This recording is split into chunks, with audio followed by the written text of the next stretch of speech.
Balita at impormasyon magkasama, magkasangka. Doble paglilingkod ng tamang balita at tamang impormasyon. Dapat talaga nakatandem na to. Makinig ng live sa DWIZ.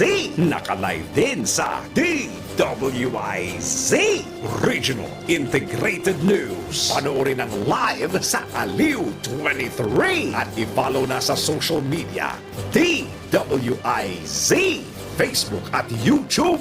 Tandem nina David at John. David Oro at John Ibanez. Magkakambal na pagseserbisyo sa bayan. Hatid ang mga balita na bagong-bago. Hindi OA. Diretsahang pagbibigay ng kailangang impormasyon sa bayan. Tandem nina David at John. Hatid ng nagbabalita ng tama. Naglilingkod ng tama. DWIZ.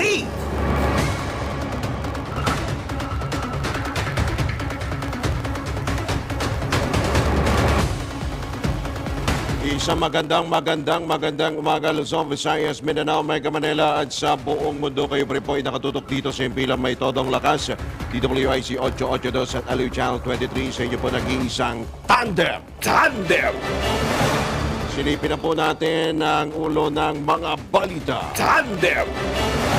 People's Initiative dead on arrival na ayon sa isang mambabatas. Tandem. 30% ng agricultural products na sasayang kada taon ayon sa pamahalaan. Tandem. Department of Agriculture porsigido sa 20 pesos na kada kilo ng bigas. Presyo naman ng galunggong bababa sa Marso. Tandem. Transport caravan ng Piston at Manibela hinarang ng mga pulis sa Quezon City. Mga lalista papatawan ng sanksyon ng LTFRB. Tandem. Sa balitang pangkalakalan, kita ng Bangko Sentral ng Pilipinas bumaba. Tandem. Sa ibayong dagat, 8 katao patay, 100 iba pa nawawalang matapos tumaob ang isang bangka sa Nigeria. Tandem. Sa showbiz, actress na Aiko Melendez at Barbie Forteza, magka-look-alike nga ba? Tandem. At abangan sa mundo ng sports ang report ni Tandem Anthony Sunday. Tandem. Sa oras na 5 sandali makalipas ang ika-6 ng umaga ngayong pong araw na ito ng Miyerkules. Ngayon po ay Enero 17 ng 2024.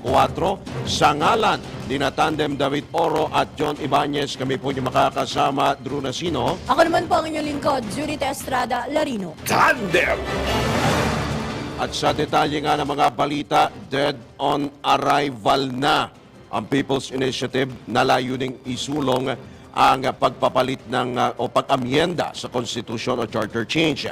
Ito ayon kay Senator Amy Marcos ay makarang makumbinsi ang kanyang kapatid na si Pangulong Bongbong Marcos na mapaniil ang pagsusulong ng Tsa-Tsa kaya't inatasan na nito ang Senado na manguna o nanawagan ito sa Senado na manguna sa pagrepaso sa economic provisions ng saligang batas.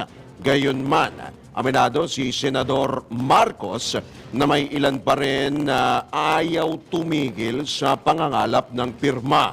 Ibinahagi rin ng mambabatas na may natanggap siyang impormasyon na mga kontratista ng Department of Public Works and Highways ang pinakikilos ngayon para mangalap ng lagda at tumigil na muna ang mga alkalde at senador.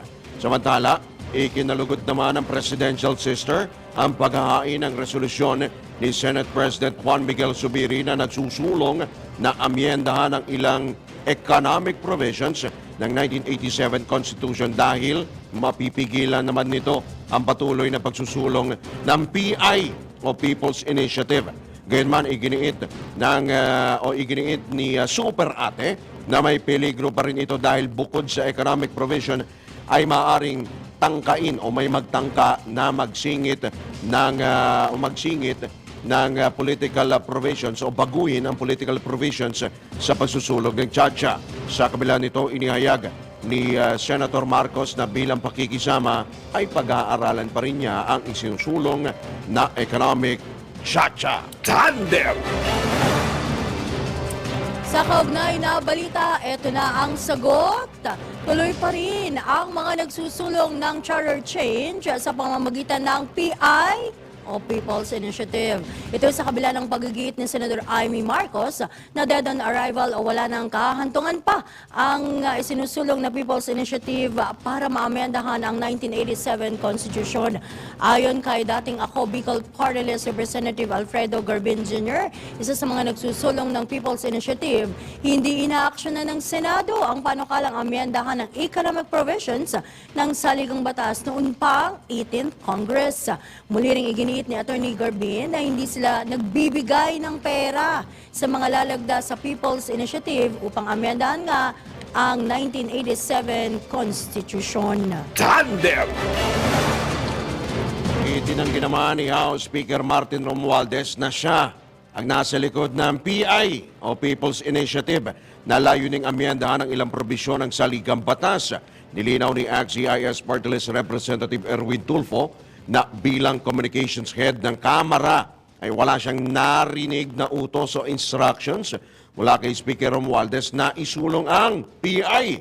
Tugon ito ng kampo ng leader ng Kamara sa akusasyon ni Senator Amy Marcos na ang pinsan nito ang nasa likod ng nasabing inisyatibo bilang regalo umano sa ikatlong State of the Nation address ni Pangulong Bongbong Marcos sa Hulyo. Ayon kay Congressman Tulfo, bagaman mayroon naman talagang kumikilos upang isulong ang People's Initiative, hindi naman si Speaker Romualdez ang nagpasimuno nito. Bago nitong nagkasundo ay ilang senador na pag-aralan ng charter change alinsunod sa panawagan ni Pangulong Marcos. Tandem! Sa kaugnay pa ring balita na babahala sa dating Commission on Elections Commissioner Attorney Rene Sarmiento na posibleng magalaw ang political provisions sa saligang batas sa isinusulong na charter change. Particular dito ayon kay Attorney Sarmiento ang umiiral na term limits sa 1987 Constitution. Dagdag pa ng dating COMELEC Commissioner kapag nagkaroon na ng Constituent Assembly, posibleng mapag-usapan ng political at judicial provisions sa pag-amyenda ng saligang batas. Kaugnay nito nanawagan ang dating Commissioner, Attorney Sarmiento, sa pagpapasa na lamang ng mga bagong batas sa negosyo sa halip na isulong ang chacha. Tandem! Rumesbak naman si dating House Committee on Constitutional Amendments Chairman Alfredo Garbin Jr. matapos akuin ng Senado na inatasan sila ni Pangulong Bongbong Marcos na manguna sa pag-amyenda sa economic provisions ng 1987 Constitution. Ayon kay Garbin, na dating kinatawan ng Ako Bicol Party List, nagbago lang naman ang posisyon ng Senado sa charter change matapos makipagpulong sina Senate President Juan Miguel Zubiri at iba pang miyembro ng Senado kay Pangulong Marcos. Tila pinatawag anya ng prinsipal ang mababang kapulungan at inatasang gawin ang kanilang assignment at homework. Gayunman, masama anya ang dating nito dahil pinalabas pa nila na sila ang mangunguna, gayong sa katunayan ay matagal na itong isinusulong ng Kamara at noon pa dapat inaktuhan o inaksyonan ang economic amendments ng saligang batas. Una nang nakipagpulong si Senador Zubiri kay PBBM noong Martes kung saan inilahad nito ang pagkabahala sa itinutulak o isinusulong na People's Initiative para amyendahan ang kasalukuyang konstitusyon. Kabilang si Garbin sa mga petitioner para sa nasabing inisyatibo. Tandem! Naniniwala naman si dating Finance Undersecretary Shelo Magno na hindi solusyon ang charter change sa problema sa ekonomiya ng bansa. Ayon kay dating Undersecretary Magno, hindi kailangang amyendahan ang buong konstitusyon para repasuhin ang ilang economic provisions dito. Kaugnay nito, nanawagan din ng dating opisyal sa publiko na maging mapagmatyag sa ilan pang posibleng layunin ng People's Initiative para maisulong ang chacha. Nababahala rin si dating Undersecretary Magno sa anyay talamak na panluloko sa mga tao para mapapirma sa naturang People's Initiative tulad ng mawawala na raw ang programang tupad kung hindi maamyendahan ang 1987 Constitution. Tandem! Sa iba pang tampok na balita, tinatayang 30% ng mga agricultural products ang nasisira sa bansa kada taon. Ayon kay Agriculture Secretary Francisco Tiu Laurel Jr., na ito'y dahil sa mahina ang logistics system ng food supply chain ng Pilipinas. Kung maayos aniya ang logistics system, mababawasan ng 10 hanggang 15% ang presyo ng mga gulay at high-value crops gaya ng mga prutas. Nilinaw naman ang kalihim na ang 30% wastage ay batay lamang sa kanyang personal na karanasan sa pagnenegosyo at hindi base sa mga datos. Una nang inilatag ng DA ng DA Secretary kay Pangulong Ferdinand Marcos Jr. ang 3-year plan na para sa masaganang bagong Pilipinas na naglalayong pataasin ang produksyon ng agri-fishery industry. Tandem! Tumaas pa ang mga nasasayang na pagkain sa Pilipinas. Batay sa datos ng Department of Science and Technology, Food and Nutrition Research Institute, tumaas sa 76 grams ang mga nasasayang na pagkain sa isang araw ng isang pamilya noong 2018 at 2019. Ito'y kumpara naman sa 72 grams na nasasayang sa pagkain sa isang araw noong 2015. Paliwanag ng DOST-FNRI, malaking bahagi ang kanin sa mga nasasayang na pagkain na aabot sa 53 grams. Nasa 8 grams naman ang nasasayang na gulay, habang nasa 5 grams ang nasasayang na isda. Tandem! Nangailangan naman ng 93 billion pesos na pondo ang pamalaan sa susunod na 3 taon para sa pagtatayo ng mga post-harvest facilities. Sinabi ni Agriculture Secretary Francisco Tiu Laurel Jr. na sa ganitong paraan ay maisasalba ang 10.7 billion pesos na lugi dahil sa mga nasasayang na palay at mais. Ayon sa kalihim, bilang bahagi nga ng 3-year plan ng DA, tututukan naman nila ngayong taon ang pagpupundar ng mga karagdagang cold storage facility sa ilang bahagi ng Luzon bilang tugon na rin sa oversupply. Mamaya, subukan po nating makuha ang panig ng DA kaugnay po dyan sa issue na yan. At sakaling ang maresolbaan niya ito sa taong o sa susunod na taon ay mangangailangan pa sila ng karagdagang 5 billion pesos para naman sa vegetable storage facility na ikakalat na sa buong bansa. Tandem! Eto pa, nako, ibinida ni Agriculture Secretary Francisco Tiu Laurel Jr. na hindi pa rin hindi nila susukuan ang pagpapatupad ng pangako ni Pangulong Ferdinand Bongbong Marcos Jr. na maibaba sa 20 pesos kada kilo ang presyo ng bigas. Sinabi ni Agriculture Secretary Laurel na puspusan ang interventions o mga hakbanging ginagawa ng pamahalaan para mapataas ang produksyon ng bigas sa bansa. Anya, ang pagtatayo ng farm-to-market roads at mga storage facility kung saan nasa 1.2 million na sakahan pa ang walang irigasyon at kailangan pa ng pondo ng 1.2 trillion pesos. Paliwanag pa ng kalihim na mas maganda na may target na kailangang abutin ang pamahalaan para maibaba ang presyo ng bigas sa 20 pesos. Tandem! Speaking of rice, muling tiniyak ng Department of Agriculture na nananatiling sapat ang supply ng bigas sa bansa. Ayon kay Agriculture Secretary Francisco Tiu Laurel Jr., maganda ang supply ng bigas noong Disyembre hanggang ngayon pong kasalukuyang bagong taon, ngayon pong Enero, dahil na rin sa mga inangkat na bigas. Sabay na natakdang biyahe ni Pangulong Ferdinand Marcos Jr. sa Vietnam ngayong Enero, isinasapinal na rin aniya ang Memorandum of Agreement na naggagarantiya para sa patuloy na pag-i-import ng bigas sa nasabing o mula sa nasabing bansa. Tandem! Issue pa rin ng bigas Ito raw si Pangulong Ferdinand Bongbong Marcos Jr. lalagda sa 5-year rice supplies deal sa Vietnam. Alamin natin ang mga detalye sa ulat na ito ni Patrol 13 Gilbert Perdes. Nakatagtang lumagda si Pangulong Ferdinand Marcos Jr. sa 5 taong kasunduan sa Vietnam para sa supply ng bigas. Sa press briefing sa Malacanang, sinabi ni Agriculture Secretary Francisco Chu Laurel Jr.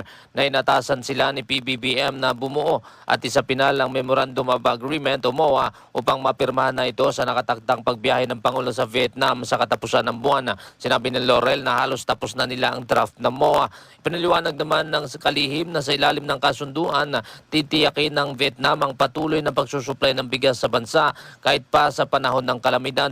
Nabatid na sa sidelines ng ASEAN Summit sa Indonesia noong September 2023, nagkasundo sina Pangulong Marcos at Vietnamese Prime Minister Pham Minh Chinh sa pagbalangkas ng 5-year rice trade deal. Patrol 13, Gilbert Perdes para sa Himpinang May Todong Lakas, DWIZ, nagbabalita ng tama, naglilingkod ng tama. Kapag may bagong balita, naka-on air agad-agad, DWIZ Patrol Report. Oras na 18 sandali makalipas ang ikanib ng morning. Speaking of pagkain pa rin po, good news po ito para po sa atin po lahat, lalo po sa mga mahihilig po sa mga seafoods, mga isda, mga nag-aalmusal po ngayon, kumakain po ng sinangag, mga kumakain ng tapsilog, at siyempre mga kumakain ng G-silog. G-silog? Galunggong. Silog. Wow, meron ba ng ganun ha? Sarap niyan. Sarap yan. Tapos isasawsaw mo sa toyo, kamatis. Or sukang medyo maanghang. Yan ang gusto. Sarap. Lalagyan mo ng konting nagugutom ako. chili. Oo. Sana nakikinig si Attorney Rante para makapagpaalmusal na muna.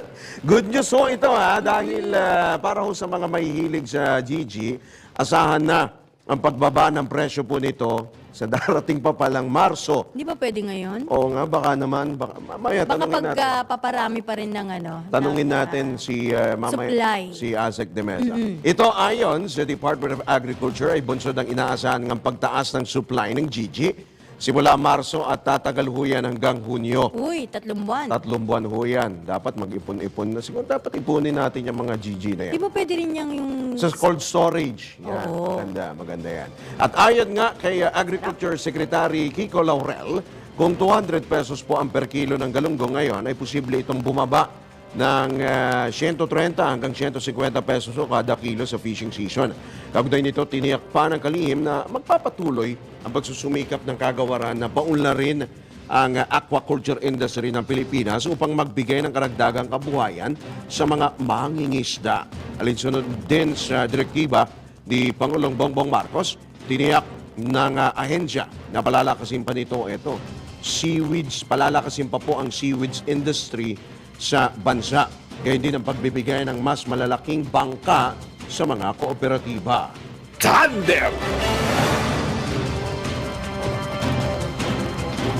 Sumadsad ang presyo ng ilang gulay sa mga pamilihan sa Benguet.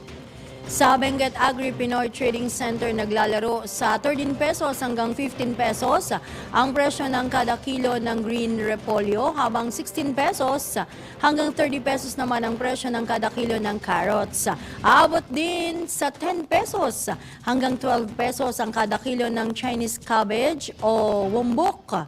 Paliwanag ng mga magsasaka sa Benguet, o particular itong si Geoffrey Thomas, ito'y dahil sa oversupply ng gulay sa lugar. Tandem!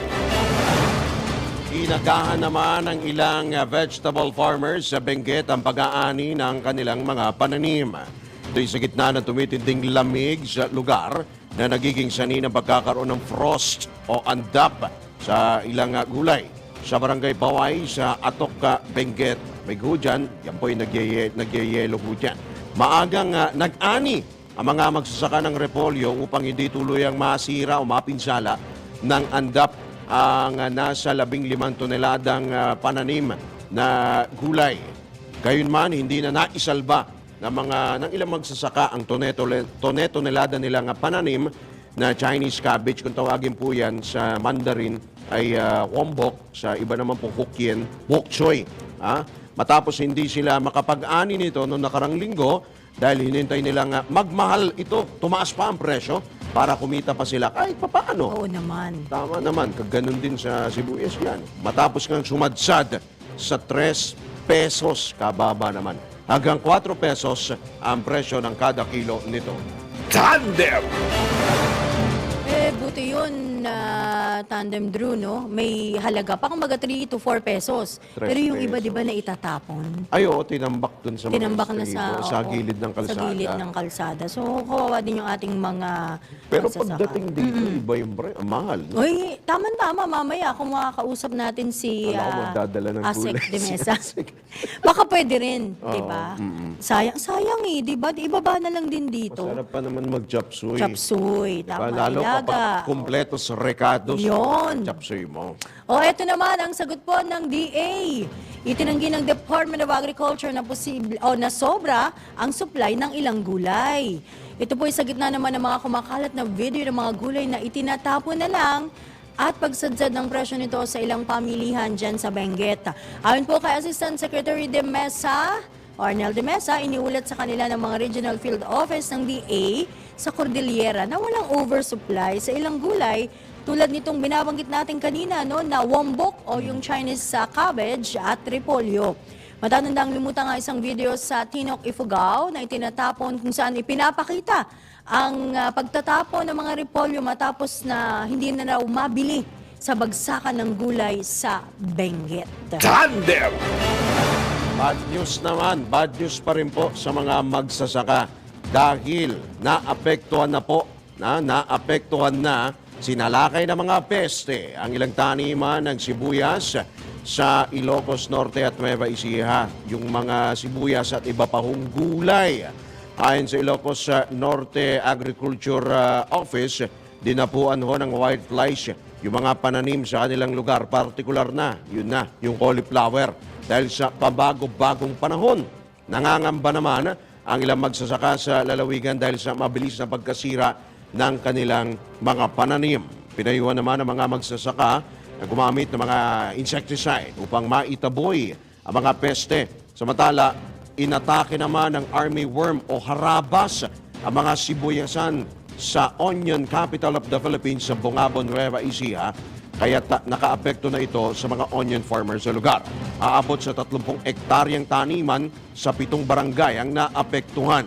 Samantala, nagsanib puwersa na ang mga lokal na pamahalaan at Department of Agriculture upang pagkalooban at ayudahan ang mga apektadong magsasaka. Tandem! Sa kaugnay na balita, pero ito ay may kinalaman sa pagtaas ng presyo ng lokal na sibuyas.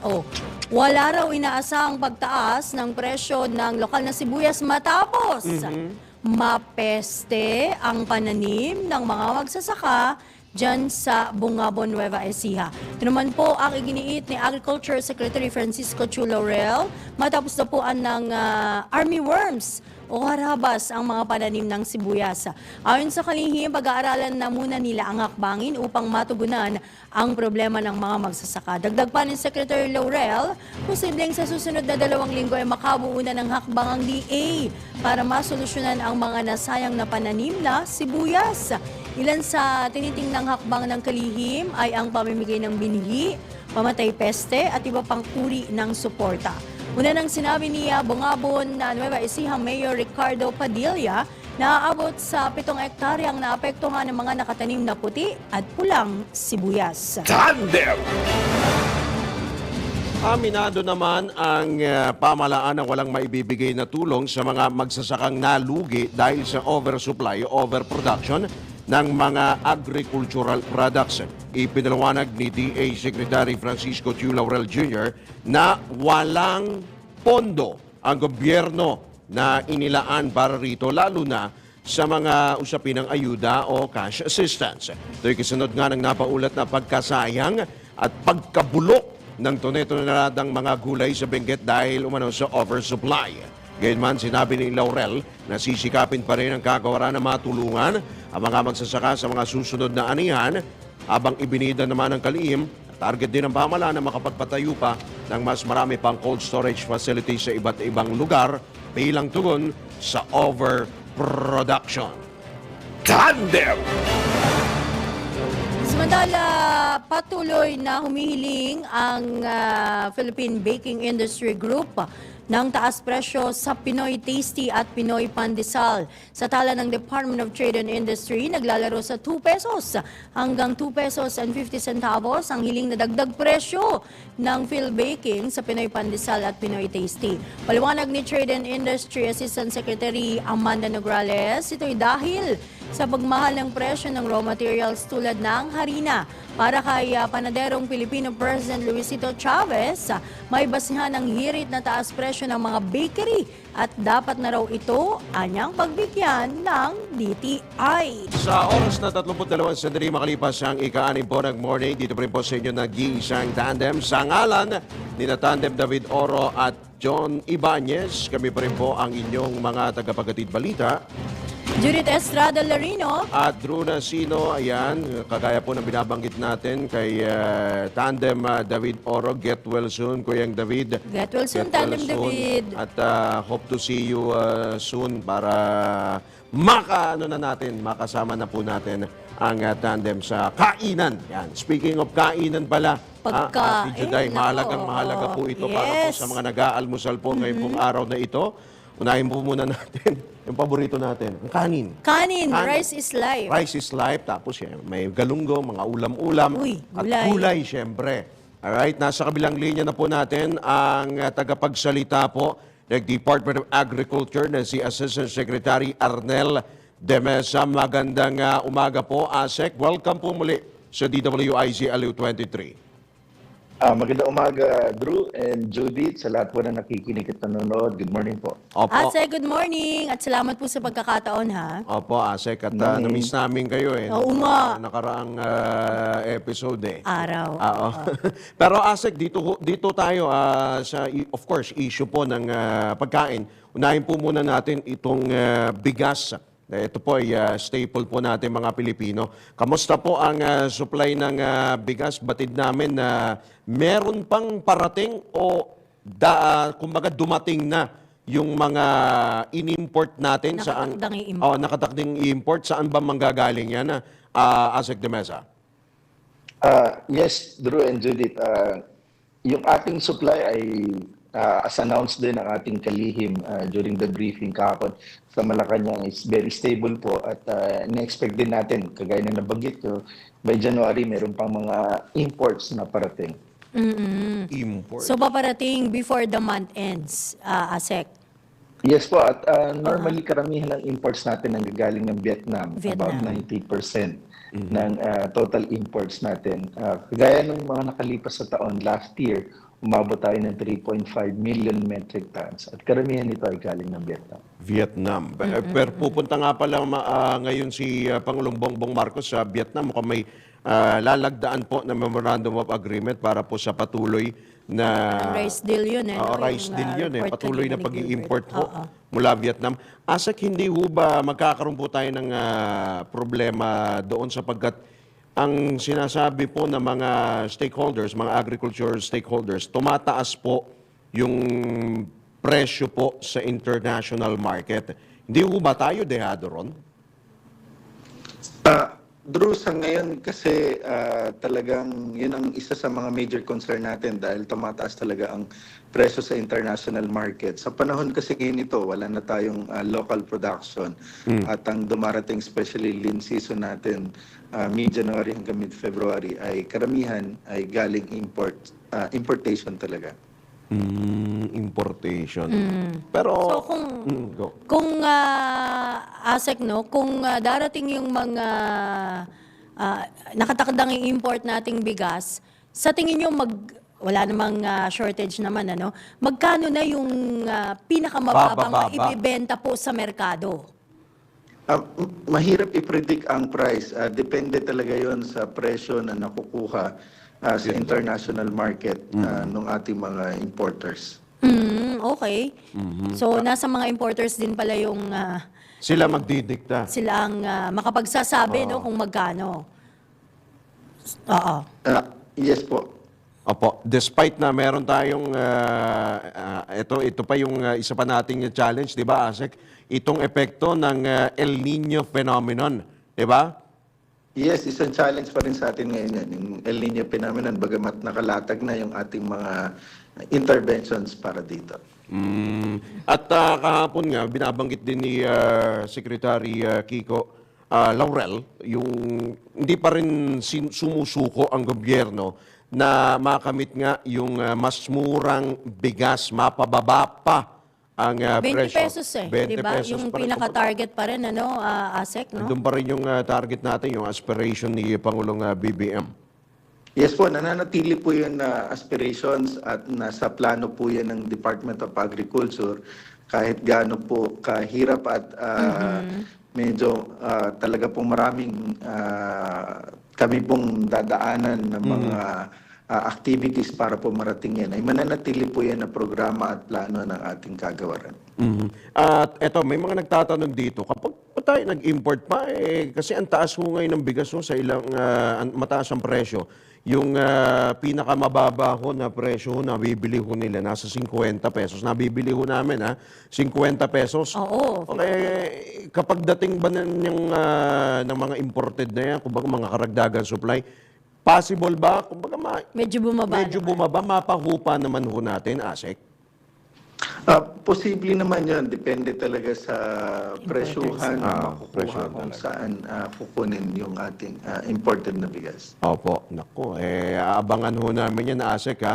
Pero medyo umano na ho tayo ng konti sa bigas. Lihis ho muna tayo dito sa gulay muna tayo. Oo, yung gulay, Sa gulay, ASEC. Asek, nga pala, ano nangyari sa mga gulay ho natin? Diyan po Pati sa sa Benguet. Benguet, ang dami ho. Karami ho, natatambak na lamang ko, Asek. Kagaya nung na-report sa atin sa Cordillera Regional Field Office, yung Opo. nangyari noong unang 3 araw ng January, na hindi agad nakaakyat yung mga biyahero natin. Naipon, nagkaroon ng habang pila o long queue doon sa ating trading post.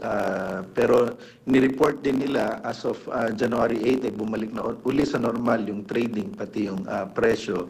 Yun lang 3 unang araw na nagkaroon ng mahabang Unang 3 pila. araw. At nung bumalik ang mga biyahero ay ang kanila nang binili ay yung mga bagong dating doon sa trading post. Kaya yung mga nauna na nakapila doon ay medyo talagang tumambak at hindi agad, kumbaga doon dumaan sa inflow and outflow ay hindi agad nakalabas. Oh, so wala. Ibig sabihin, hindi pala nabili nga yung mga Na-delay gulay lang na yung yun. dating. Na-delay yung dating nga ng mga bibili, no? Mula sa iba't ibang bahagi nga ng bansa, ASEC. So, kailangan nga, kumbaga mabilis mabulok di ba? Gulay So, yun. itinabi. Parang ganun. Kaya yung programa ngayon ni Secretary Kiko ay talagang ayusin yung ating tinatawag na chiller Yan. network Yun. o yung cold storages Opo. para masigurado na hindi, kasi highly perishable yung mga Totoo. gulay Yes. o prutas. So pag 1-2 araw na hindi yan na trade ay talagang posible agad masira. So naglaan ang ating kagawaran ng 1 billion for this year sa 4 na cold storages, major cold storages. Ito talagang malalaki. Isa ilalagay dyan sa Baguio or La Union, tapos dito sa FTI, and then sa Sariaya, Quezon, at saka dito sa May Mindoro.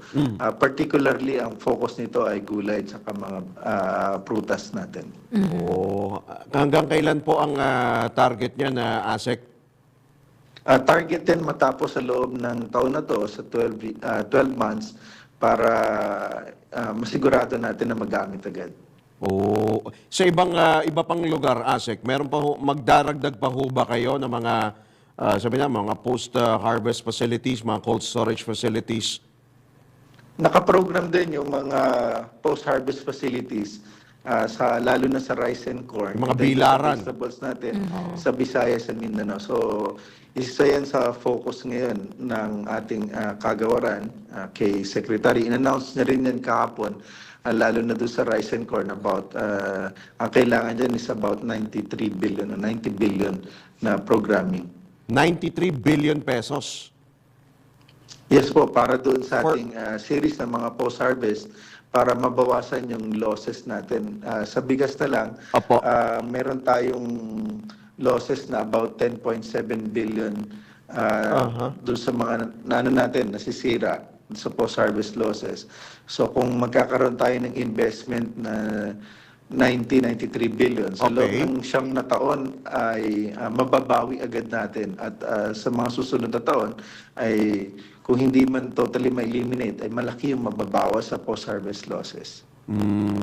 Sa tingin mo kaya, ASEC, makakatulong ang Maharlika Investment Fund dito?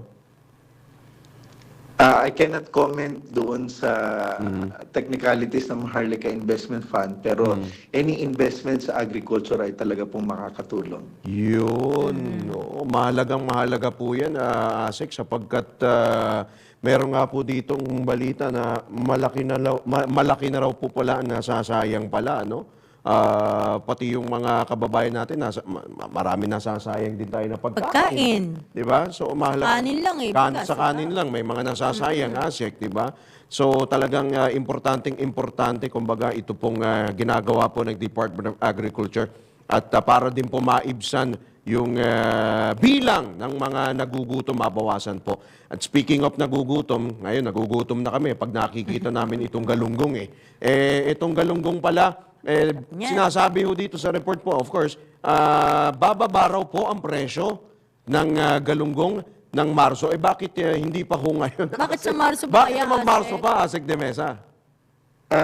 Yun ay depende doon sa paghuli kasi meron tayong nabanggit din ito ni Secretary, pagdating ng February ay babalik na uli yung normal na production natin at mararamdaman natin pagdating ng Marso na marami na yung huli ay talagang bababa. Sabi niya by 130 Apo. to 150. Ngayon kasi Okay. nasa 200, 200 daw, ang oo. presyo ng galunggong. Right. Babalik kayo sa dating presyo na below 100. Baka depende naman sa laki na yun. Oo, ASEC. Bukod ho doon sa, sa galunggong, paano naman ho yung ibang hong isda? Di ba? Kumbaga, hindi lang naman ho galunggong na ang kinakain ng mga Pilipino. Di ba? Andiyan pa yung, meron pang tilapia, Tilapia, bangus. etc., bangus. Di ba? Paano naman ho sa iba pang huli? Actually, ano na rin yun? Sama Sama-sama na. na rin. Depende kung anong season mahuhuli yung ibang isda. Kagaya nung galunggong nga, ang pagkaramihan na mahuli niyan ay March, April, May, June. Oho. At ang lifting niyan ay yung February. So by March talaga in-expect natin Oo, malaking bababa ng presyo. Oh, okay. Hopefully, yung pagbaba ng presyo na yan, pwede bang forever na yan? Si Colonel, sapagkat para makatulong po sa ating po mga kababayan po na mga mahihirap. Yun ho kasi ang tanong ho nila eh. Kumbaga, Siguro magkaroon din ng maaring balanse, ASEC, no? Medyo tumataas yung presyo ng bigas. Di ba? yun ang inaasam ho ng ating mga kababayan, di ba? Kumbaga, pwede bang, ano na lang, forever na bumabayang presyo ng GG na yan o iba pang isda? Isda. Oo. And of course, kasi go ahead po. Yes, ang pangunahing programa talaga natin ay maibalik yung sigla ng karagatan. Kailangan talaga Aquaculture. magpahinga yung closed fishing season para masigurado na kumbaga ma-refresh yung ano natin doon.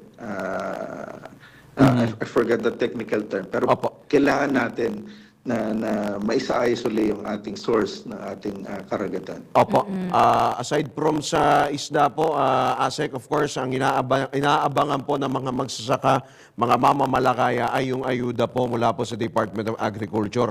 Ano na po ang nangyari? Bakit saan na po ang inaabangan po nila na ayuda? Ito po ay sa fuel, ano po natin, Yes, subsidy. opo. Opo. Yung sa fuel subsidy, kukunin ko lang yung latest report. Opo. Last year, 500 million yung para sa ating fishery sector. Okay. Ngayong taon ay, as per i-check ko lang kung magkano yung amount na nilaan ulit sa ating fuel subsidy. How about naman ho yung sa fertilizer, ASEC? Sa fertilizer, tuloy-tuloy din yung pamamahagi natin. Nabanggit din ito ng ating kalihim sa kanyang report kahapon na bukod sa fertilizer, yung ating binhi, yung ating mga Yeah. makinaryo ay tuloy-tuloy yung pamamahagi ngayong taon. Kailangan. About 22 billion yan na ipapamahagi natin kasama na yung binhi sa rice, sa corn, at sa ating high-value commercial crops. Oo, kasama na ba dyan, Asek, pati yung mga naapektuhan nung pamemeste dun sa Bungabon? Sibuyas Yung sa naman sibuyas yun. Mga nga pananim pala, na oh. sibuyas daw, Asek. Napeste nakarating na ba pala sa inyo yung sa report? Bungabon. Kasama na po sila ron. At bukod po rito, yung tinatawag natin ng mga pest control management, kagaya ng pesticide at insecticide, kasama po yun sa pamamahagi. From their end. Okay. Naku, sige po. Baka meron pang gustong ipaabot kayo, Asek, sa ating pong mga Meron po, nanonood may at nakikinig, ano? Particular dito sa DWIZ at sa Aliw Channel 23 po, Asek, go ahead. Yes, Judith and Drew, muli po maraming salamat sa pagkakataon at ngayon po ay nailatag na ng ating kalihim yung 3-year plan ng Department of Agriculture at makakaasa po kayo na talaga pong mas magiging masigasig ang serbisyo ng kagawaran para po sa ating mga magsasaka at mangisda para po maiangat ang kanilang buhay at kabuhayan. Muli po, magandang umaga at maraming salamat. Salamat po, Asek Arnel de Mesa, sa inyo pong oras. Magandang umaga po. More power. Good luck po sa inyo. Thank you, Salamat po. Asek. Salamat Ingat po kayo. Ingat. Babalik po ang inyo po nag-iisang tandem at sa pagkakataon po ito, tayo po ay tumanggap ng ilang mga pag-uulat mula sa labas ng himpilan. Senado hindi umano magpapa-pressure sa pagpasa ng economic chacha. Ang detalye, ihatid ni Patrol 19, Shelly Ortega Bueno. Hindi dapat magpa-pressure ang Senado para madaliin ang pag-amyenda sa ilang economic provision ng konstitusyon. Ang kay Senator Nancy Binay, dapat na atasan ang lilikhaing Subcommittee on Constitutional Amendments na pangunahan ng Angara na magsagwa ng forum para sa mahusay at masiglang pagtalakay kung may pangailangan ba para amyendahan ng saligang batas. Kailangan anya nakapokus lang ang pagtalakay sa economic provision. Kumbensido si Binay na napapanahon na para ripasuhin ang saligang batas pero hindi sila dapat magpa-pressure para paspasan ang pag-amyenda rito. Kapag anya ipinilit at minadali ang tsa-tsa nang walang anumang public dialogue, mali ang magiging direksyon nito. Mahalagaan niya na magkaroon ng mga sectoral consultation, public hearing at pakinggan ang opinyon ng mga pangkaraniwang mamamayan. Gate ni Binay, suportado niya ang makabuluhang partisipasyon ng mamamayan mula sa lahat ng sektor sa lipunan at dapat maging maingat sa halip na madaliin ang pagpapasa ng charter change. Ito si Patrol 19, Sally Ortega Bueno, para sa DWIC, nagbabalita ng tama, naglilingkod ng tama. Tandem! Samantala, pagpapalakas sa aquaculture industry sa bansa, ipinag-utos ni Pangulong Marcos. Alamin natin ang kabuuang report mula kay Patrol 13, Gilbert Perez. Ipinag-utos ni Pangulong Ferdinand Marcos Jr. sa Department of Agriculture, DA, na tutukan ng pagpapalakas sa aquaculture sa Pilipinas. Sa pulong balitaan sa Malacanang, sinabi ni Agriculture Secretary Francisco Cho Laurel Jr. na binanggit ni PBBM na kailangan maparami ang isda sa pamagitan ng pag-aayos ng mga habitat nito at pagpapahingahin ang mga fishing grounds ng ilang taon. Anya, utos din ni Pangulong Marcos na palakasin pa ang seaweed industry para may dagdag na kabuhayan ng mga mangingisda. Sa ngayon, sinabi ni Laurel na may ayudang binibigay daw ang ahensya sa mga mangingisdang gaya ng mga bangka, kooperatiba at marami pang iba. Patrol 13, Gilbert Perez para sa Himpilang May Todong Lakas. DWIZ, nagbabalita ng tama, naglilingkod ng tama. Kapag may bagong balita, naka-on-air, agad-agad, DWIZ Patrol Report! Sa kaugnay pa rin balita, hinggil pa rin po sa agrikultura, sa pagkain. Inanunsyo na ni Department of Agriculture Secretary Francisco Chu Laurel Jr. na magtatalaga ito ng Assistant Secretary for Logistics. Ito'y bilang bahagi ng mga hakbang ng kagawaran na matutukan ng logistics na may mahalagang papel upang matiyak na wala ngang masasayang na agri-products ng mga magsasaka at maihatid ang mga ito hanggang sa mga mamimili. Sinabi ni Secretary Laurel na natalakay na sa sectoral meeting ang issue hinggil sa logistics na dapat mapalakas upang maiwasan ang pagkasayang ng mga nasabing produkto. Kabilang sa mga magiging trabaho ng itatalagang DA Assistant Secretary for Logistics ang paggawa ng mga inisyatibo, paglikha ng mga inisyatibo upang makabuo ng mga prosesong dapat na ilatag na may kinalaman sa transportasyon, distribusyon at iba pa. Tandem! Samantala, hinarang ng mga pulis ang transport caravan ng grupong Biston at Manibela dyan sa Welcome Rotonda sa Quezon City. Patungo sana ang dalawang transport groups sa Menjola bilang protesta sa consolidation ng Public Utility Modernization Program nang sila'y harangin ng mga otoridad. Sinubukan pang makiusap ng mga leader ng Biston at Manibela sa mga pulis na patuloyin sila hanggang Menjola, subalit pinayagan lang ang dalawang grupo na makaabot ng Espanya. Sa panayam ng DWIZ, ipinaliwanag ng isa sa mga miyembro ng Manibela na kanilalang si Dennis na nais lang nilang iparating ang kanilang pagtutol sa PUV Consolidation Program ng pamahalaan. Kasi pinaglalaban namin dito kabuhayan ng mga bawat isa sa amin. Pinatigil kami, sana kami kukuha ng pangbuhay sa aming pamilya. Yung mga nag-aaral namin mga anak, o paano na yung kinabukasan ng mga makaangat ng isang driver dahil sa mga anak na pinag-aaral. Daan libo ang gugutumin ng gobyerno. Hindi naman kami manggugulo, ipaparating lang namin yung kagustuhan namin, huwag ipagpatuloy ang consolidation. Gutom talaga kami lahat.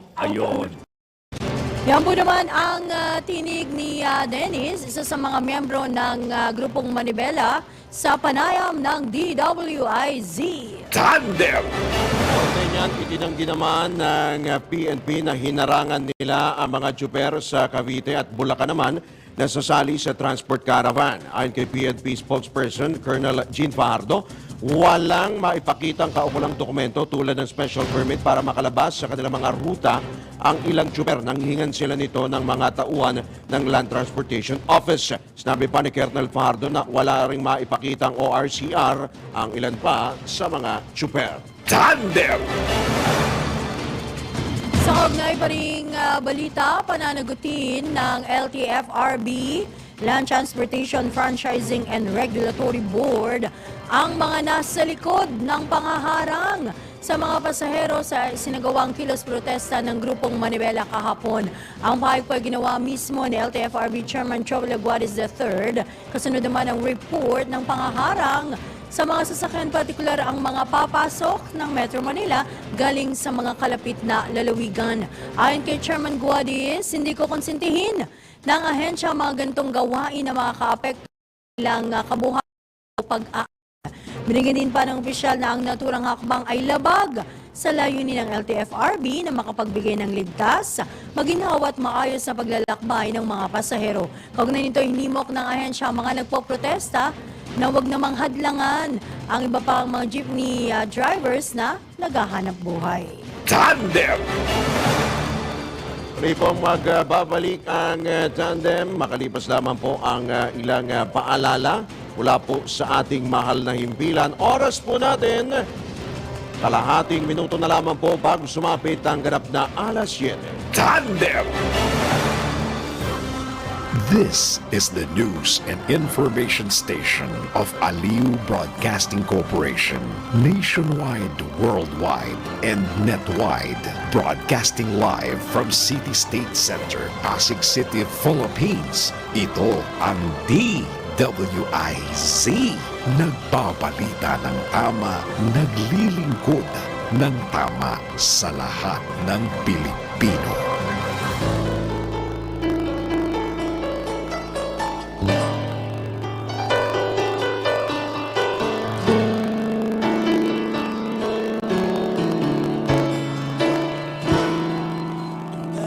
Sa oras ng ganap na empunto eksakto alas 7 ng umaga, ating pong pakinggan, ating pong tunghayan ang mensahe mula po sa ating ama naghimpilan ng Aliu Broadcasting Corporation na si Boss D. Edgar A. Cabang. Sad but the general rule. A mother can take care of 10 children, but sometimes 10 children can take care of one mother. Think good, thank God, thank God. Have a good day ahead. God bless us. Ayan po ang mensahe mula po sa ating ama ng hipilan ng Aling Broadcasting Corporation na si Boss D. Edgar A. Cabang.